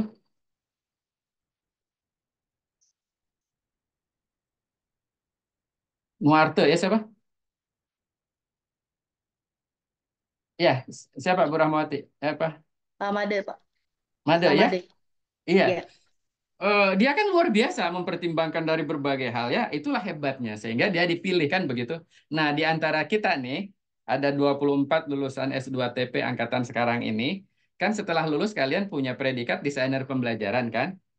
Nah, sehebat apa antara Farid, Karim, Yusuf, Sofi, Rahma, Alam gitu kan? Ah, itu tergantung referensinya masing-masing. Kan kita kayak seniman juga ya. Iya kan? Nah, gitu, nggak apa-apa.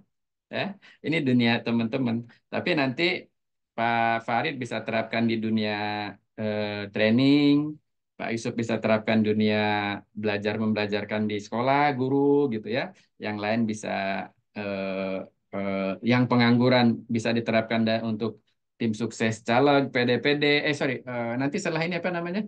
Pilkada gitu kan? Nah, bisa diterapkan semuanya, bisa diterapkan teman-teman sekalian ya. Atau minimal jadi ketua RT, nenangin masyarakat juga itu perlu desain pembelajaran loh teman-teman ya. Iya kan?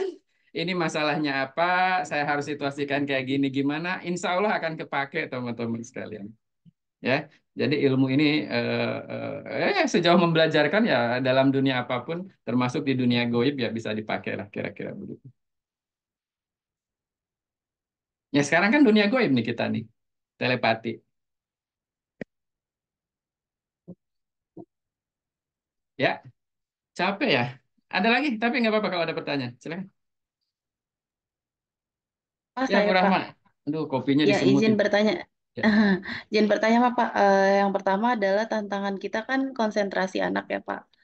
Terkait Oke. media yang terus berkembang, menurut Bapak bagaimana bisa menyeimbangkan antara daya tingkat konsentrasi yang udah mulai berkurang sama media yang kita gunakan? Ya, itu tapi kan ini tidak ada kaitannya dengan difabel ya, yang ADHD. Nah, ada yang apa attention deficiency bukan ya? Ini katakanlah yang common begitu teman-teman. Iya, yang umum, Pak. Oke. Eh, salah satu hal yang dapat membuat orang tentang attention ini teman-teman sekalian itu adalah ilmu komunikasi.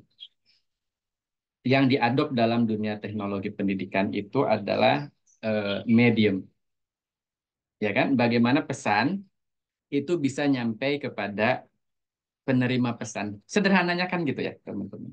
Cuman ini adalah pesan pembelajaran, ya. Sehingga mediumnya itu harus seperti apa? Dikemas dalam bentuk apa? Sebenarnya teman-teman sekalian ada preskripsi ya, teori pembelajaran juga ya. Ada preskripsi yang dibuat oleh David Merrill ya teman-teman sekalian.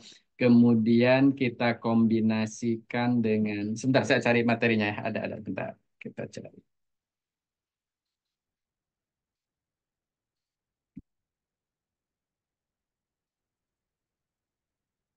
Hmm.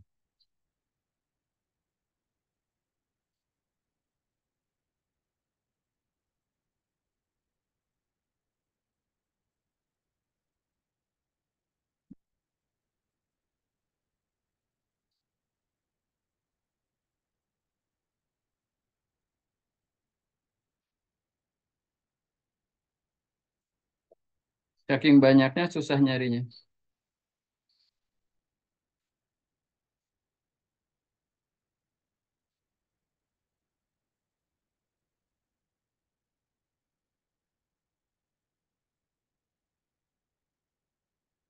Bentar.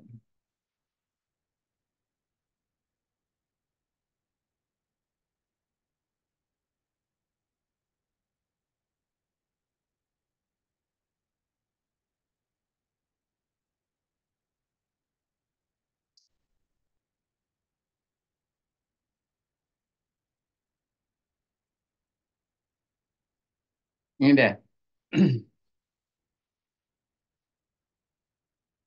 Ada banyak ya nanti untuk attention nanti saya akan bisa ini kan tapi ini contoh saja teman-teman sekalian. Nah, ini David Merrill mengelompokkan ragam pengetahuan itu teman-teman, ada fakta, ada konsep, ada prinsip, ada prosedur, ada metakognitif. Konsep misalnya mamalia begitu ya. Nah, kita lihat di sini saya coba buat bintang-bintang begitu. Kalau menjelaskan mamalia dengan teks ya bintangnya 3 kali ya agak lebih ini dengan audio 2 misalnya dengan visual bisa, tapi dengan video mungkin akan lebih baik 4. Dengan animasi mungkin bisa akan lebih baik kan gitu. Dengan simulasi oke baik. Tapi kalau kita lihat di sini antara fakta, konsep, prinsip, prosedur semuanya bisa diakomodir sama oleh apa namanya medianya dalam bentuk audio visual. Itu salah satu ya, gitu. Jadi itu bisa ya. Artinya kalaupun itu fakta dengan audio visual mah terobati semuanya. Borobudur misalnya itu kan fakta ya. Candi Borobudur itu ada di Jawa Tengah di apa namanya eh, daerah-daerah Pakalasan atau apa gitu saya nggak tahu. Nah gitu kira-kira. Dijelaskan dengan teks bisa enggak? Bisa, tapi kurang. Dengan visual dan teks bisa. Ya. Tapi kalau dengan di videoin apalagi disimulasikan ada 360 begitu dan lain sebagainya itu bisa. Nah, itu bisa, tapi juga ada faktor lain teman-teman selain mengenai pembabakan. Pembabakan, ya, pembabakan. Maka penting sekali buat kita desainer pembelajaran untuk melakukan chunking, memecah-mecah materi itu ke dalam sub lebih kecil. Tapi itu dilihat dari ragam pengetahuannya itu dibahas secara apa ya detail gitu ya. Nah itu juga bisa jadi pilihan teman-teman sekalian untuk pay attention dari sisi media, ya, dari sisi media. Kemudian dari sisi desain komunikasi visualnya juga ada teman-teman sekalian untuk pay attention tadi. Jadi ada semacam gigi 1, gigi 2, gigi 3, gigi 4, balik lagi 1, 2, 3, 4 begitu.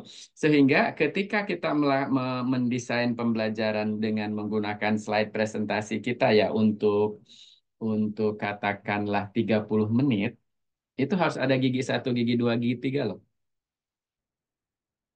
Ya, ya kan? Nah, preskripsinya, saya pakai preskripsinya itu David Merrill misalnya. Itu ada the first principle of instruction itu ada lima hal ya. Ada problem, activate, demonstrate, apply, integrate. Ya. Nah, kalau kita hanya ceramah dalam satu seminar ya, 30 menit, berarti kita hanya problem propose, coba activate, artinya ada menarik untuk mendiskusikan cara kita sendiri, demonstrate, udah selesai. Jangan sampai apply dan integrate. Jadi banyak sekali teman-teman sekalian untuk melakukan apa istilahnya gaining attention dalam hal ini adalah mempertahankan retensi kan gitu ya, konsentrasi perhatian. Tapi tergantung pada situasi pembelajaran yang terjadi. Nah, kan? Ketika kita membuat video, membuat media, ya pertimbangkan tadi. Ya, ketika Bu Rahma melakukan ceramah untuk melakukan konsentrasi, kalau AA Gim biasanya pakai bu, bu, nah atau jempe, iya kan? Iya kan? Eh, kalau dalam Islam itu Allahu Akbar setiap rukun sholat.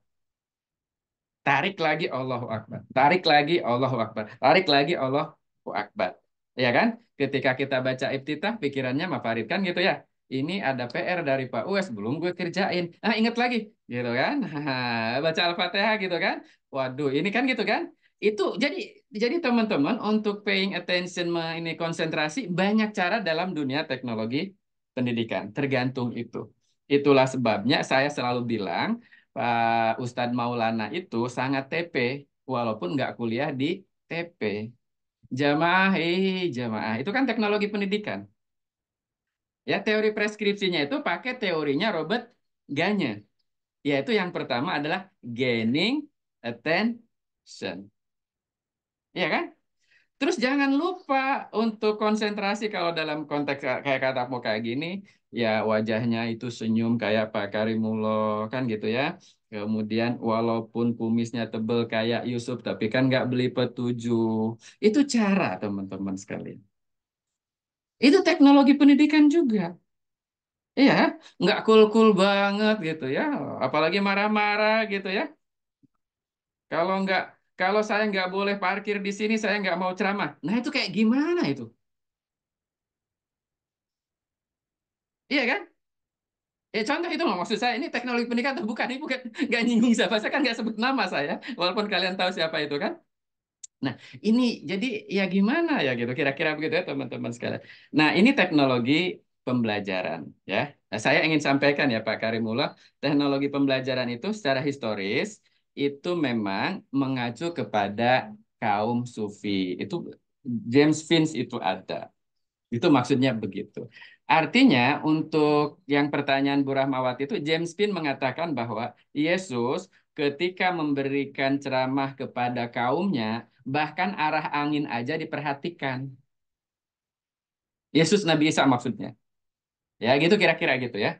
James Pin bilang. Kemudian kalau para para apa namanya dia nyebutnya sufis ya kalau kita sebut ya mubalik lah itu. Kalau ingin ngasih ceramah di pasar dia nggak bawa tema, tapi temanya tergantung apa pertanyaan dari pasar kan gitu kira-kira begitu kan sangat kontekstual tuh kayak gitu. Itu TP banget loh ya. Jadi kalau ada Gus Baha ketemu orang di jalan, kemudian orang-orang itu nanya, Gus, aku ini head nggak berhenti-berhenti, kan gitu. Ini hukumnya gimana? Boleh sholat apa enggak? Kan Gus Baha langsung jawab di situ. Enggak nunggu, ya nanti saya ada pengajian ngebahas khusus kayak itu, kan enggak kan? Ah, itu dibahas kan gitu. Kira-kira begitu teman-teman sekalian. Ya, aslinya ya teman-teman sekalian. Ini contoh saja ya.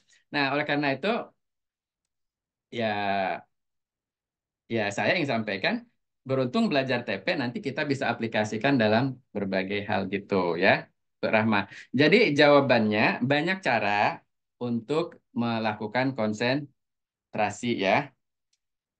Contoh sederhana Bu Rahma kalau bikin slide presentasi itu dalam satu slide, Bu Rahma ya, ada teks, ada visual. Visualnya satu aja. Ya, misal ya. Misalnya 70% eh ya 70% part-time workers di Jepang adalah wanita. Gambarnya wanita keriting hitam atau wanita putih sipit, Bu Rahma? Yang pas. Keriting hitam kali ya Pak, nggak tahu. Nah, kan Apa tulisnya sipit? 70% part-time workers in Japan, ya kan? Adalah wanita. Maka Yes. visualnya gambar wanita keriting hitam atau wanita putih sipit. Putih sipit barangkali, Pak. Jadi sipit. Iya kan? Ya, itu juga Iya. untuk konsentrasi ya teman-teman. Tapi coba kalau gambarnya ada kerumunan orang, ya gambar visualnya kerumunan orang yang menggambarkan sedang bekerja, walaupun itu putih sipit, nah itu tidak terlalu menarik perhatian. Itu saja jadi perhatian kita maksud saya. Tapi coba kalau Bu Rahmat tulis di situ, 70% adalah wanita, ya kan? 30% laki-laki. Kan yang 30%-nya nggak perlu, ya kan? Itu jadi redundant kan? Nah, itu namanya signal to noise ratio. Jadi yang noise-nya kita buang, yang signalnya kita pakai. Itu ilmu TP ya, teman-teman sekalian ya. Contoh ya, teman-teman ya. Nah, kadang sampai sekecil itu pun kok diperhatikan gitu. Makanya detail is matter dalam desain. Ya, Bu Rahma ya. Iya kan? Jadi eh, kecuali misalnya kayak di Thailand ya, ada ada male, ada female gitu, ada female, ada female, gitu, ada lagi unknown gitu ya. Nggak jelas gitu ya. Kan repot itu.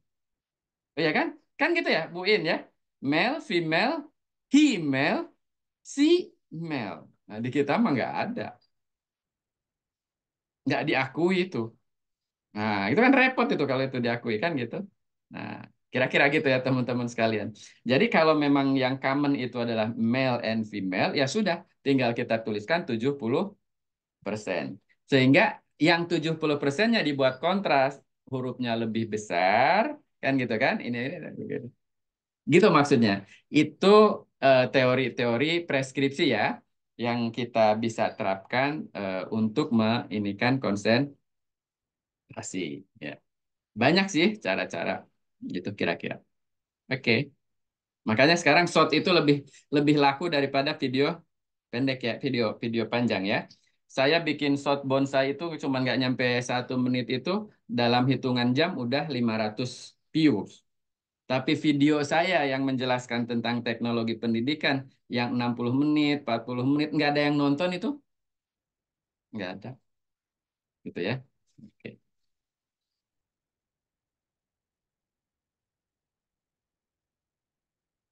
Pak Karim, udah kecapean ya? Udahan dulu. Siap. Terima Nah, kasih udah banyak, dulu lah. Pak. Ilmu mah sedikit-sedikit aja. Yang penting nanti teman-teman bisa bisa memahami bahwa peran kita di sisi instructional designer itu dari mulai yang lebih kecil sampai yang makro ternyata penting banget, gitu ya. Lagi-lagi sejauh itu untuk membuat orang belajar ya, teman-teman. Orang memahami sesuatu, bisa menggunakan sesuatu atau bisa melakukan sesuatu ya. Nanti saya tantang Reski itu kalau ada kakaknya menikah, suruh bikin apa namanya petunjuk telah menikah siapa gitu ya. Itu aja desainnya pasti akan beda kalau sudah kuliah Pak Cecep atau kuliah saya.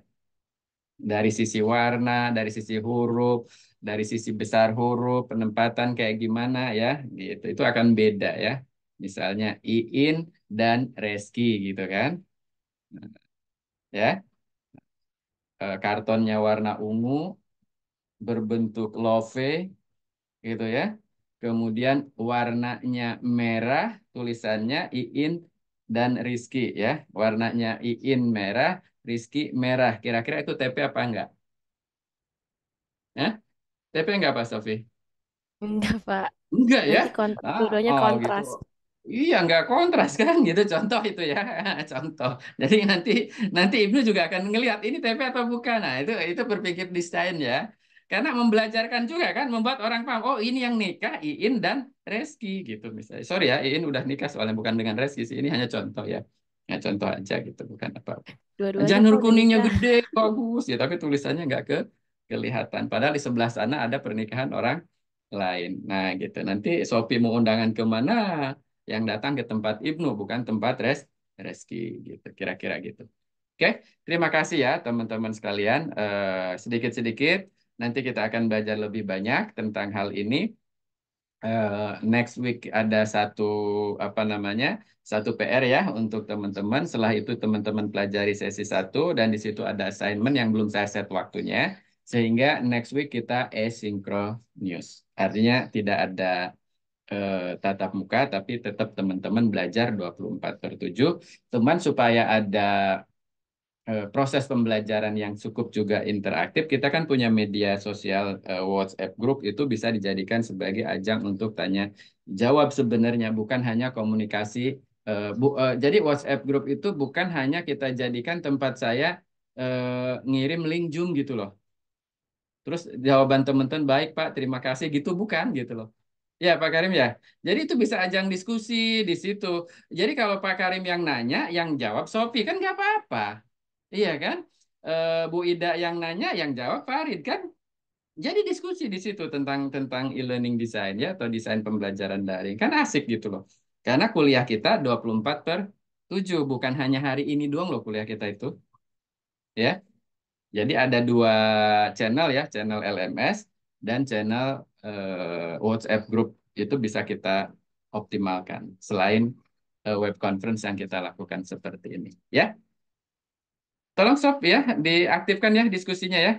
Oke, kalau perlu Oke Pak. pertanyaannya datang dari Bu Rahma, nanti yang jawab saya.